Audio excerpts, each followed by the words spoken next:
বিসমিল্লাহির রহমানির রহিম। আউযু বিল্লাহি মিনাশ শাইতানির রাজিম। আসসালামু আলাইকুম ওয়া রাহমাতুল্লাহি ওয়া বারাকাতুহু। এই জগতের যে কোনো মানুষ আমার এই ভিডিওটি দেখলে তারা বলবে তিনি মনে হয় শরীয়তের কোনো মাওলানা বা কোনো ইমাম সাহেব বা কোনো এরকম কিছু ভাববে। কিন্তু বাবারে, আমি এরকম কেউ না। তো সকল এই পৃথিবীর সকল মানুষে যার যার ধর্ম পালন করে, কিন্তু আমি বলবো ধর্ম যার তার, আল্লাহ কিন্তু সবার। তো আল্লাহ যদি সবার হয় তাহলে সকল সত্য ধর্মগুলা, সকল সত্য ধর্মের ভিতর দিয়ে যখন আমরা যাব, তখন সত্য সর্ব জায়গায় সত্য আর মিথ্যা সর্ব জায়গায় মিথ্যা। আমি এই বিষয়ে বলবো যে যারা এই পৃথিবীতে লালন ফকিরের বিপক্ষেও লোক আছে, পক্ষেও লোক আছে, কিন্তু এই লালন ফকির তাকে চেনা সকলের পক্ষে সম্ভব নয়। তাই আমি তার গান লেখার থেকে আমি দু চারটা কবিতা ভাঙব। কিন্তু এখন আমি একটি কবিতা কিংবা একটি গানের মধ্যে থেকে আমি যতটুকু বুঝি আমি দর্শকদের সামনে উত্থাপন করব। তখন বোঝা যাবে যে তিনি লালন ফকির তার গানের মধ্যে কি বলে গেলেন। একটি গান পাওয়া যায়, চাঁদের গায়ে চাঁদ লেগেছে আমরা ভেবে করব কি, জিয়ের পেটে মায়ের জন্ম তোমরা তারে বলো কি, 6 মাসের এক কন্যা ছিল, 9 মাসে তার গর্ভ হইল, 11 মাসে 3টি সন্তান, কোনটাই করবে ফকিরি। লালন ফকির যখন এই পৃথিবীতে বেঁচে ছিলেন তখন অনেক মানুষই জানে যে উনি তো বাহ্যিক শিক্ষায় শিক্ষিত না, ওরকম কোনো লেখাপড়া তিনি করেন নাই। তাহলে তিনি কী বা বোঝেন আর কী বা লিখেছেন? আরে বাবা, আপনারা একটু লক্ষ্য করে শোনেন, তিনি কোরআনের বাহিরে কিছু বলেন নাই। গানের ভাষায় তিনি কোরআনকে বোঝার জন্যে সহজ করে দিয়েছেন। কিভাবে?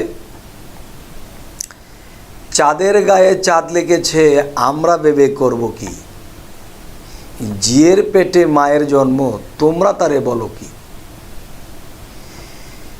যে সৃষ্টি বলতে আল্লাহ জাত এবং আমরা সিফত, আমরা এই পৃথিবীতে যারা সৃষ্টি হয়ে আসছি বা জন্ম নিয়ে আসছি, আমরা হইছি সিফত। আর আল্লাহর সিফতি নূরে মুহাম্মদী নূর সৃষ্টি হয়েছে, এবং সিফাতি নূরে যখন মুহাম্মদী নূর সৃষ্টি হইল তখন মুহাম্মদী নূরে সারা জাহান সৃষ্টি হইল। এবং সেই সারা জাহানের মধ্যে আমি অধম একজন ব্যক্তি, আপনারাও সেই সিফাতি নূরের সৃষ্টি। আমি বলতে চাই, এই পৃথিবীতে যত পীর ফকির যারা গান লিখে গেছেন, অবশ্যই তার মধ্যে কঠিন বিষয় তুলে ধরছেন, কিন্তু আমরা তা বোঝার চেষ্টা করি না, না বুঝেই এদেরকে এটা সেটা বলি। চাঁদের গায়ে চাঁদ লেগেছে, সূর্য যদি পুরুষ হন তবে চাঁদ কিন্তু নারী। তবে এই পৃথিবীতে যদি আমরা পুরুষ রূপ পাই তবে আমরা তবুও নারী, কারণ সিফাতি নূরের সৃষ্টি, সিফাতি নূরটাই নারী শক্তি। তাহলে সেই সিফাতি নূরে আমরা সৃষ্টি হয়েছি, সৃষ্টি বলতে নারী। তাহলে আমি যদি পুরুষ রূপ পায়ে থাকি তবুও আমি নারী। আর নারী তো নারী, কিন্তু আমি যে পুরুষ রূপ পাইলাম, মাটির দেহ নিয়ে জন্ম নিলাম, আমিও নারী। তার চিহ্ন আমাদের বুকের মধ্যে আল্লাহ চিহ্নটা দিয়ে দিয়েছেন যে পুরুষ একমাত্র মহাপুরুষ, তিনি জগৎ স্রষ্টা। তাহলে আমি বলতে চাই, চাঁদের গায়ে চাঁদ লেগেছে আমরা ভেবে করব কি। আমার মাতা এবং পিতা উভয়ই চাঁদ, চাঁদের গায়ে যখন চাঁদ লাগলো তখন আপনার আর আমার জন্ম হইল, জিয়ের পেটে মায়ের জন্ম তোমরা তারে বলো কি। এর ব্যাখ্যা হইল, আমরা যদি জল লেখি তাহলে প্রথম অক্ষরই জল লিখতে বরিকার্য, জি লিখতে বরিকার্য।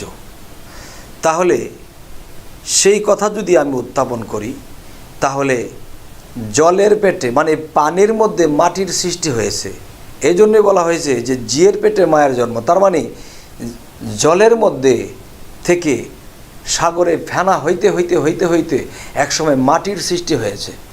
তাই তিনি বলছেন যে জিয়ের পেটে মায়ের জন্ম, তার মানে জলের পেটে মাটির জন্ম।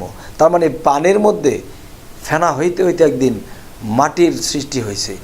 সেই মাটির সৃষ্টি যখন হইল, তখন সেই মায়ের গর্ভে আমার ছোট্ট মাটির দেহটা তৈরি হইল। আর এই কথাটা তিনি এমন জ্ঞানের সোর্সে এমন গভীরভাবে বলল, সকলের মাথায় ধরে না। এখন আসি, তিনি আবার বলছে 6 মাসের এক কন্যা ছিল, 9 মাসে তার গর্ভ হইল, 11 মাসে 3টি সন্তান, কোনটাই করবে ফকিরি? 6 মাস, 5 থেকে 6 মাস যখন হয়, তখন গর্ভবতী মা বুঝতে পারে যে আমার সন্তান আমার গর্ভে আসছে, লড়াচড়া করতেছে, মা অনুভব করে। তখন 6 মাসের এক কন্যা সৃষ্টি বলতে যদি আমরা নারী হই, তাহলে মাটির দেহটা যখন গড়াইছে, তখন এখানে বলা হয়েছে যে 6 মাসের এক কন্যা, তখন সে লড়তে শুরু করছে। কিভাবে, কখন লড়তে শুরু করছে? তখনই লড়তে শুরু করছে যে তার মধ্যে 3টা জিনিস আইসা গেছে। 6 মাসের এক কন্যা ছিল, 9 মাসে তার গর্ভ হইল, 11 মাসে 3টি সন্তান, কোনটাই করবে ফকিরি? তাহলে এখানে যেই বিষয়টা যে 6 মাসে তিনি 6 মাসের এক কন্যা ছিল, 9 মাসে তিনি গর্ভ হইল, তার মানে তার মধ্যে পরমাত্মা এবং জীবাত্মা যখন পূর্ণভাবে আইসা গেছে, তখনই তিনি এই দেহের ভিতরে আত্মাগুলো যখন আইসা গেল, তখনই সে আবার সেই বাচ্চা রূপে তিনি পরমাত্মা এবং জীবাত্মাকে নিয়ে তিনি গর্ববোধ করতেছেন, গর্ব আইসা গেছেন। এরপরে বলা হইতেছে 11 মাসের 3টি সন্তান। কেন? একটা মায়ের গর্ভ হইলে সে তো 10 মাস 10 দিনে তিনি ডেলিভারি হয়ে যায়, তখন একটা সন্তান ভূমিষ্ঠ হয়। তো 11 মাস তো লাগে না, 10 মাস 10 দিন লাগে। কিন্তু 11 মাস কেন বললেন লালন ফকির? যে 10 মাস এবং আরও যে 10 দিন, সেই 10 দিনে আগামী মাসের চাঁদ পেয়ে গেলেন, এই জন্য তিনি 11 মাস বলছেন। এখানে জ্ঞানী লোকের জন্যে এই গানটি প্রযোজ্য, সকলে বুঝবে না। তাই আমি যতটুকু সম্ভব, একজন মহাপুরুষ লেখা গেছেন, আমি ক্ষুদ্র একজন মানুষ যতটুকু পারতেছি বলতেছি। আপনাদের জ্ঞানী গুণীর কাছে আমি কথাগুলো বলছি। কেন বলছি? জ্ঞানী গুণীরা যেন বুঝতে পারে যে না, এই লোক কিছু বলতে চাইল এবং বলল। 11 মাসে 3টি সন্তান, কোনটাই করবে ফকিরি? 3টি সন্তান, জ্ঞান, মন, বিবেক, এই 3টি সন্তান যখন ভিতরে আইসা গেল, তখন এর মধ্যে ফকিরি করবে কে? যার জ্ঞান নাই, তার কিচ্ছু নাই। তাহলে বোঝা গেল এই 3টি সন্তানের মধ্যে যে জ্ঞান সন্তান, এ করবে ফকিরি। যার জ্ঞান নাই, তার কোনো ফকিরিও নাই। মধ্যে 2-1টা কলি আছে, সেটা না বললাম। শেষের একটি কলিতে আসছে, লালন ফকিরে বলে মাকে ছুঁইলে ছেলে মরে, এই 3 কথার অর্থ নইলে তার হবে না ফকিরি। তাহলে মাকে ছুঁইলে ছেলে বাঁচবে, মায়ের মতো মায়াশীল দয়াশীল পৃথিবীতে কেউ নাই। তাহলে মাকে ছুঁইলে ছেলে মরে, এই 3 কথার অর্থ নইলে তার হবে না ফকিরি। এর কারণ কি? তার মানে বুঝলে সোজা, না বুঝলে বিশাল বড় একটা বোঝা। তাই বলতে চাই, একটা মানুষ যখন গুরুর কাছে যায়, এই গুরু মাটির দেহ নিয়া, তিনি মায়ের মতোই তাকে আদর করে, মায়ের মতোই তাকে লালন পালন করে। একজন সন্তান যেমন না খাইয়া থাকলে মায়ের অন্তর জ্বলিয়া যায়, ঠিক একজন গুরুও মাটির দেহ নিয়া সেই মায়ের ভূমিকায়।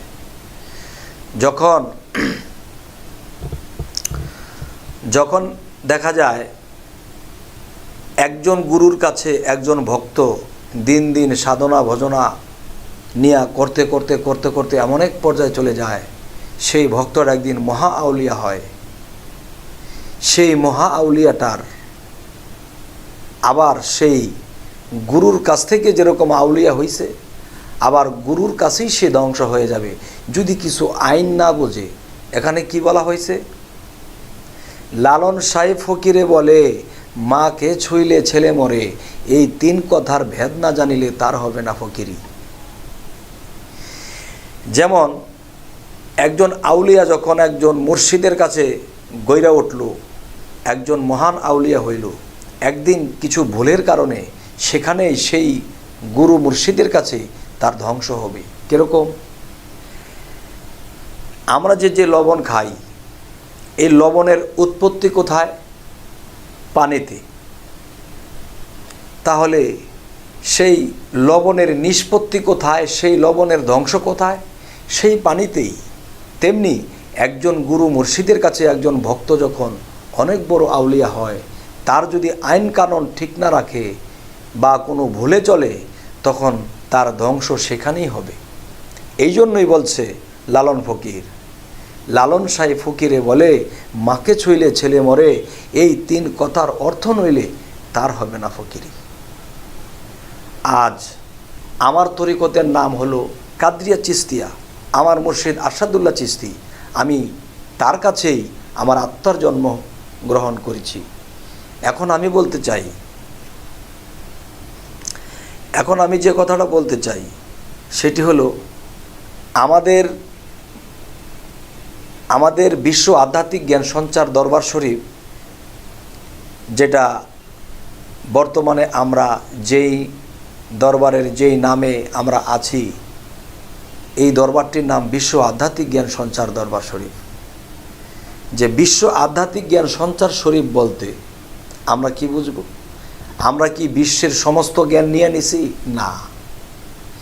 বিশ্ব আধ্যাত্মিক জ্ঞান সঞ্চার শব্দের অর্থ যে একটা শিশু বাচ্চা আছে, তার সাথে কথা বলেও আমি একটা জ্ঞান পাইলাম, আমি একটা গুরু মুর্শিদের কাছে জ্ঞান পাইলাম, একটা উলিয়ার কাছে গিয়া আমি জ্ঞান পাইলাম, যদি কেউ আসলো কথা বললো, আমি তার কথা থেকে 2টা জ্ঞান নিলাম। এখানেই আমরা বুঝতে পারি যে বিশ্ব আধ্যাত্মিক জ্ঞান সঞ্চার দরবার শরীফ, যে আমরা বিশ্বের সমস্ত মানুষের কাছ থেকে আমরা জ্ঞান অর্জন করতে পারবো ইনশাল্লাহ। এই জন্যই আমাদের দরবারের নাম বিশ্ব আধ্যাত্মিক জ্ঞান সঞ্চার দরবার শরীফ। যদি কেউ ভাবে যে এমন একটা নাম দিল, বিশ্বের সমস্ত জ্ঞান কি তাদেরই আছে? না বাবা, বিশ্বের সমস্ত জ্ঞান বিশ্বের মধ্যেই লুকানো, উলিয়াদের মধ্যে লুকানো। আমরা এই বিশ্বের সমস্ত উলিয়াদের সাক্ষাতে আমরা তাদের কাছ থেকে জ্ঞান অর্জন করি। তাই বলি, লালন ফকিরকে অনেকেই পছন্দ করেন না, অনেকেই ঘৃণার চোখে দেখে। তিনি যে কী ধরনের লেখা লিখে গেছে, তিনি একটা উচ্চ স্তরের আউলিয়া। তাকে যারা না চেনে তারা এসব বলে। আজ আমি কেন বললাম, তাকে যেন কেউ অসম্মান না করে, তাকে যেন তার লেখাগুলো মানুষ যেন চিন্তা করে। হে লালন ফকিরের সমস্ত ভক্তবৃন্দরা, সকলকে আমি জানাই, যদি কারো চোখে পড়ে এই ভিডিওটি, তাহলে অবশ্যই যদি আপনারা আমার সাথে সাক্ষাৎ করেন বা কথা বলেন, আমি ধন্য হব, যে মনে করব এই ভিডিওটি দেখে আপনাদেরও কলেজা ঠান্ডা হয়েছে। আজ আমি এই বলেই রাখলাম। আল্লাহ হাফেজ।